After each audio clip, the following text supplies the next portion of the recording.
बिस्मिल्लाहिर्रहमानिर्रहीम, अस्सलाम वालेकुम। नूरुल आपकी खिदमत में हाजिर है। इमरान खान के आखिरी 6 दिन वो नैब में जाएंगे तो वापस आएंगे या नहीं आएंगे। टीवी पर उन पर पाबंदी लग गई है, वो दिखाए नहीं जा सकते। हुकूमत ने ऐलान कुछ और किया लेकिन इफ़ेक्ट इमरान खान पर आ रहा है। और दूसरा मामला भी चल रहा है, वो जो फ़ौजी अदालतों में केस चलना है, क्या उसमें इमरान खान का नाम बहुत जल्द आने वाला है? वो क्या कहानी है? और जनाब उनके बंदे पकड़े जा रहे हैं, छोड़ कर जा रहे हैं और रोज़ की लाइन लगी हुई है। आज भी कुछ लोग गए हैं, उनका मैं आपसे जिक्र कर दूंगा। परवेज़ खटक साहब हैं, असद कैसर साहब और शाह फरमान की क्या कहानी है, और परवेज़ इलाही कहाँ भाग रहे थे और वहाँ पर और कौन कौन लोग मौजूद हैं जहाँ परवेज़ इलाही जा रहे थे, और उसके हवाले से अब हुकूमत की पॉलिसी या स्ट्रेटजी क्या होगी।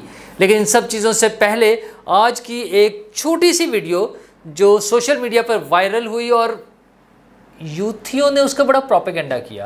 यार मुझे ये लफ्ज़ अच्छा नहीं लगता, मज़ा नहीं आता। इमरान खान के चाहने वालों ने उसका बड़ा ही प्रोपेगेंडा किया और वो ये कह रहे हैं कि काजी फाइज ईसा रूड हैं, उन्होंने चीफ जस्टिस साहब को लिफ्ट नहीं कराई, वो चीफ जस्टिस साहब से नफ़रत करते हैं, वो उनसे हाथ नहीं मिलाना चाहते और इस तरह की सारी चीज़ें हैं। अच्छा, वैसे टेंशन्स अपनी जगह मौजूद हैं। वो तो कोई और जज भी अब पता चलता है खाने पे बुला ले तो वो नहीं जाते एक दूसरे के पास। तो ये मसाइल बार बार रिपोर्ट हो रही हैं, चीज़ें इस तरह की चीज़ें अपनी जगह हैं। लेकिन ये इब्तदा कहाँ से हुई थी? चीफ जस्टिस साहब ने जब काजी फाइज ईसा साहब और उनकी बेगम साहिबा को पूरा एक ड्रिल कराई, उन्हें अदालत के कटहरे में खड़ा किया, ये सब कुछ हुआ। लेकिन जब अपनी बारी आती है तो अपनी फैमिली की बारी आती है तो काजी साहब के मुकाबले में चीफ जस्टिस साहब तो वो उसकी ऑडियोज़ का तहकीकात भी नहीं होने दे रहे।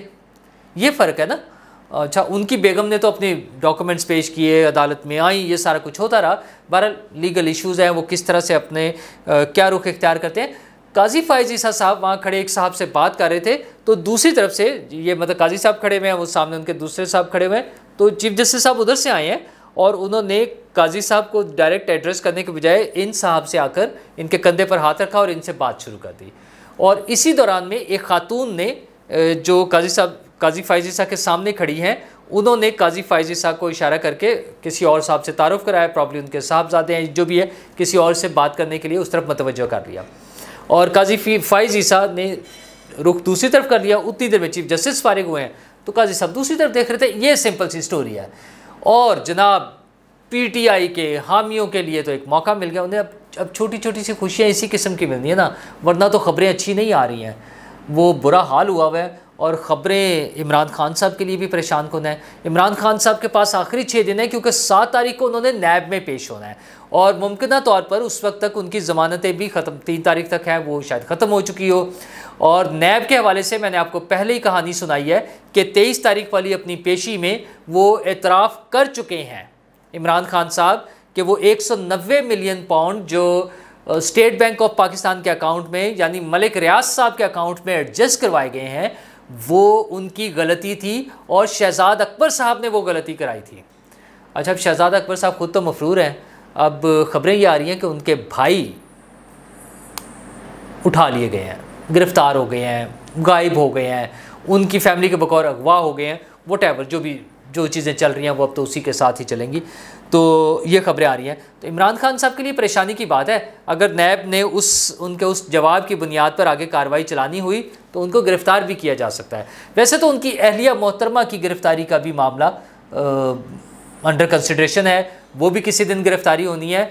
और अब कुछ ज़राए तो ये कह रहे हैं कि एक बड़ी गिरफ़्तारी अगले चंद दिनों में होने वाली है और उसमें उनका कहना ये था, मैंने जिनसे बात की या मुझे जिनसे ये बात पता चली, उनका कहना ये था कि ये उनकी पार्टी के जो मेन लीडर्स हैं ना, पॉलिटिकल MNAs MPs, उनके अलावा होगी, उनके अलावा एक बड़ी गिरफ़्तारी अगले चंद दिनों में मतवक्को है। अच्छा, फौरी तौर पे तो बुशरा बीबी का ख्याल जहन में आता है, लेकिन मेरे ख्याल में शायद ये कोई और शख्सियत भी हो सकती है जिसका बराह रास्त ताल्लुक़ सियासत से ना हो। वैसे तो हमारे यहाँ हर शख्स का ही, वो चाहे फ़ौजी हों, वो जनरल्स वो हों, वो जजेस हों, सबका ही सियासत से ताल्लुक़ है। जज्बात होते हैं ना हर एक के, ये तो कोर्ट ने खुद भी कहा हुआ है, कोर्ट में ये बात हुई है। तो कोई और भी हो सकता है, लेकिन बहरहाल लेट्स सी कि वो अगले चंद दिनों में कौन सी गिरफ़्तारी आती है। गिरफ़्तारियाँ तो हुए जा रही है ना। परवेज़ इलाही साहब आज जिस ड्रामाई अंदाज में पकड़े गए हैं वो फिल्मों की स्टोरी थी एन, कि वो निकले हैं, गाड़ी भागी है, मेन गेट पे उन्होंने नहीं रोकी, तलाशी नहीं दी, उन्होंने वायरलेस किया, उनका पकड़ लो, अगले राउंड अबाउट है उनके घर से बिल्कुल करीब ही, वहाँ पे जो नाके लगे हुए थे, बैरियर्स वगैरह, उन्होंने रोक लिया है, उन्हें खोलने का उन्हें अहकाम दिए कि गाड़ी को खोलें, हम चेक करना चाहते हैं। उन्होंने गाड़ी नहीं खोली, उन्होंने जनाब शीशे तोड़े हैं और फिर गाड़ी का दरवाज़ा खोला और परवेज़ इलाही साहब चादर में छुपकर पिछली सीट पर बैठे हुए थे, छुपे हुए थे। अच्छा जी, छुपकर जाना, खैर अब वो अपनी जान बचाने के लिए अगर वो ये कहना चाहते हैं तो ठीक है। अच्छा, कुछ लोग बड़ी बहादुरी का दावा करते थे, जिसमें इमरान खान साहब, ये मैं यहाँ बैठा हूँ, आ जाए, मैंने बैग तैयार किया हुआ है, जेल जाना है, और रिएक्शन या एक्शन जो है फाइनली उससे मुख्तलिफ होता था।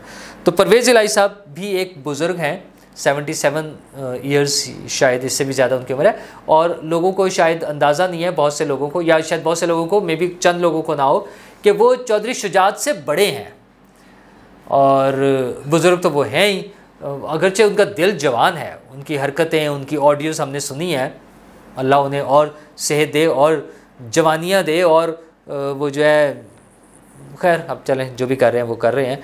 तो उनके बाद, बल्कि उनसे पहले से, ये तो शाम में वाक़या हुआ, लेट इवनिंग में, उनसे पहले जो वाक़या हो चुका था, सुबह असद कैसर साहब और परवेज़ खटक साहब गायब हो गए।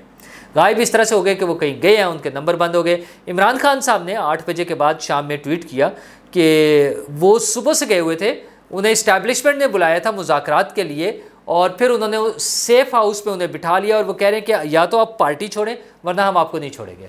अच्छा, ये भी एक बड़ा था पॉलिसी चल रही है, सुनने में जो बात आ रही है, मतलब मैं उसको जब इंटरप्रेट करता हूँ तो वो मुझे ऐसा लगता है कि उन्हें कहा जा रहा है कि अगर आप नहीं छोड़ेंगे तो हम आपको नहीं छोड़ेंगे, या यूँ कह लें कि अगर आप पार्टी को नहीं छोड़ेंगे तो हम आपको नहीं छोड़ेंगे।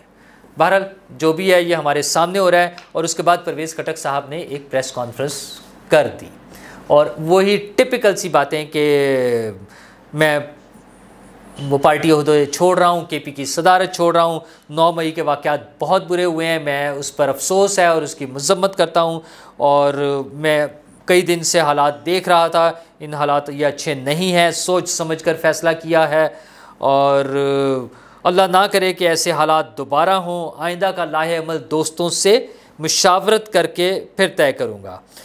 तो ये परवेज़ खटक साहब हैं, इमरान खान साहब के बड़े करीबी दोस्त, पीटीआई के केपी के सदर, और वैसे तो उनके पंजाब नहीं, पार्टी के मेन सदर हैं परवेज़ इलाही साहब, पहले वोट पकड़े गए हैं।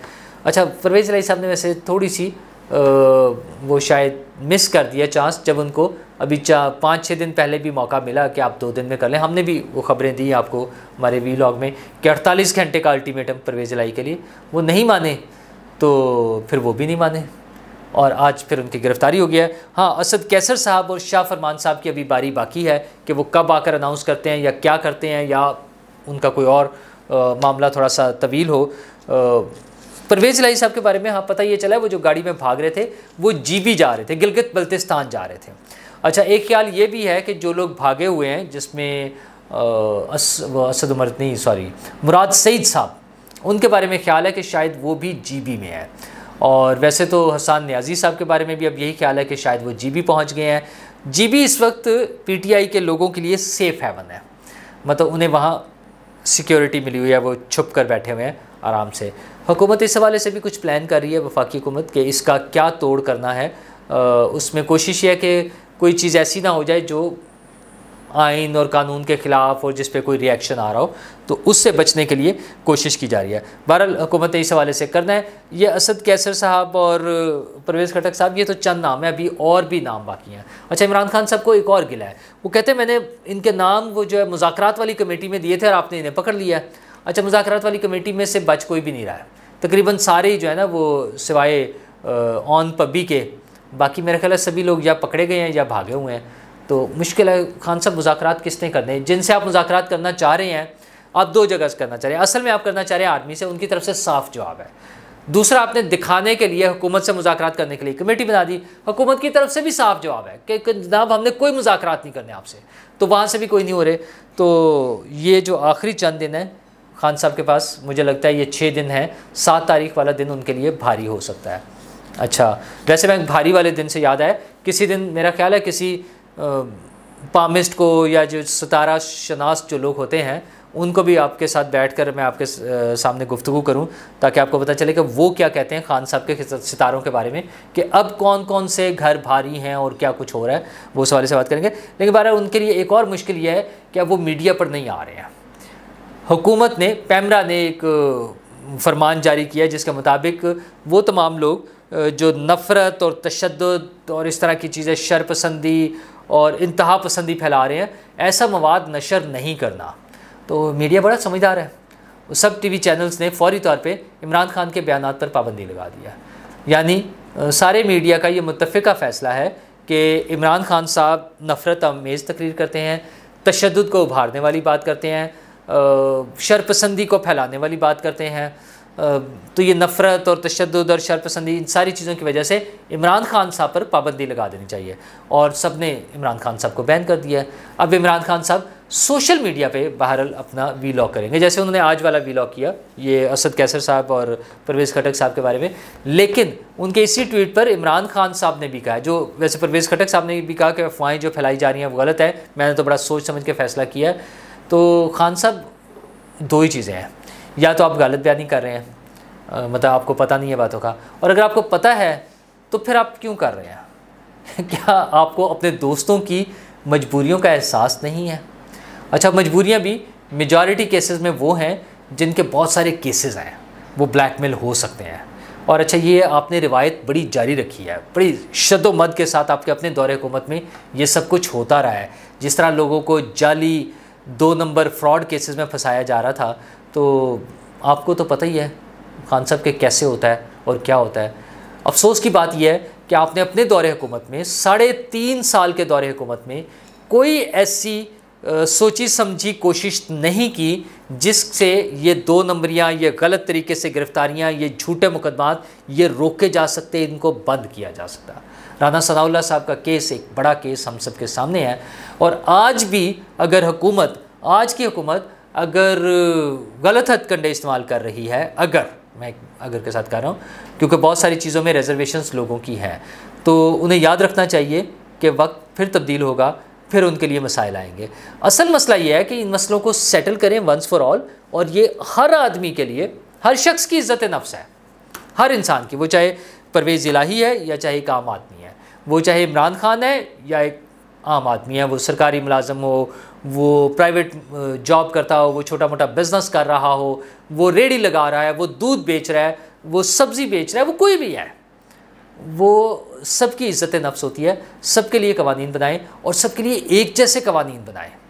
परवेज़ इलाही साहब के घर अगर दाखिल नहीं होना इस वजह से कि बदमज़गी होती है, इमरान खान साहब के घर अगर पुलिस नहीं जा सकती, इवन सर्च वारंट के साथ नहीं जा सकती, इसलिए कि चादर और चार दीवारी की बेहुरमती होती है, तो फिर आम आदमी को भी ये सहूलत होनी चाहिए, उसकी भी इज़्ज़त है, उसकी भी चादर और चार दीवारी है, उसकी भी इज़्ज़त नफ्स है। तो उम्मीद है मौजूदा हुकूमत ही शायद इन चीज़ों पर अमल करे, और अगर कर लेंगे तो आइंदा वो भी बेनिफिशरी होंगे और सब लोगों का भी भला हो जाएगा। शुक्रिया।